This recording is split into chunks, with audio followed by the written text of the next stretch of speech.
Jumlah potensi kerugian negara akibat kasus dugaan megakorupsi minyak mentah di tubuh PT Pertamina, Persero, terbilang fantastis, mencapai ratusan triliun rupiah. Kejaksaan Agung RI mengungkap update terbaru dari penghitungan potensi kerugian negara yang diakibatkan oleh perkara tata kelola minyak mentah dan turunannya pada PT Pertamina, Persero, Subholding, dan kontraktor-kontrak kerjasama, KKS, tahun 2018 hingga 2019.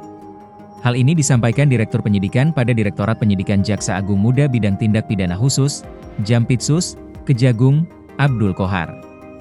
Selain kerugian keuangan negara, penyidik juga menghitung kerugian perekonomian negara, kata Abdul Qohar, Kamis 10 Juli 2025. Bahkan, menurut penghitungan terbaru jumlah kerugian negara akibat perkara ini bertambah drastis.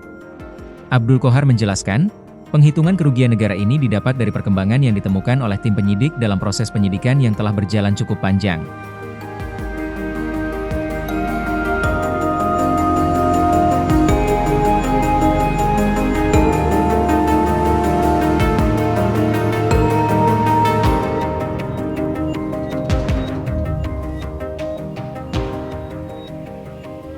Sejumlah ahli telah diundang, diminta, dan dipanggil penyidik Jampitsus Kejaksaan Agung RI untuk menghitung potensi kerugian negara secara lebih lengkap dari perkara dugaan korupsi tersebut. Dari hasil perhitungan para ahli, diperkirakan kerugian negara mencapai 285 triliun rupiah atau tepatnya, 285 triliun 17 miliar 731 juta 964.389 rupiah. Sebagai informasi, saat pertama kali menetapkan 7 orang tersangka perkara korupsi minyak mentah Pertamina, Kejaksaan Agung RI menetapkan nilai kerugian mencapai 193 triliun rupiah. Kejaksaan Agung RI, Kejagung, telah menetapkan 9 tersangka baru dalam kasus dugaan korupsi dalam tata kelola minyak mentah dan produk kilang PT Pertamina, Persero, dan subholding kontraktor-kontrak kerja sama tahun 2018 hingga 2023.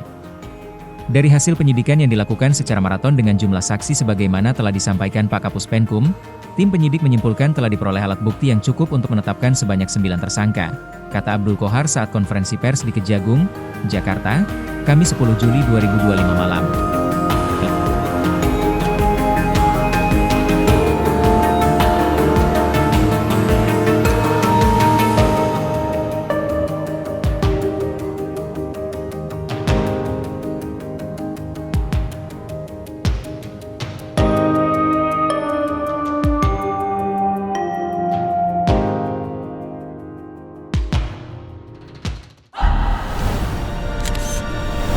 Tribun X menghadirkan lokal menjadi Indonesia.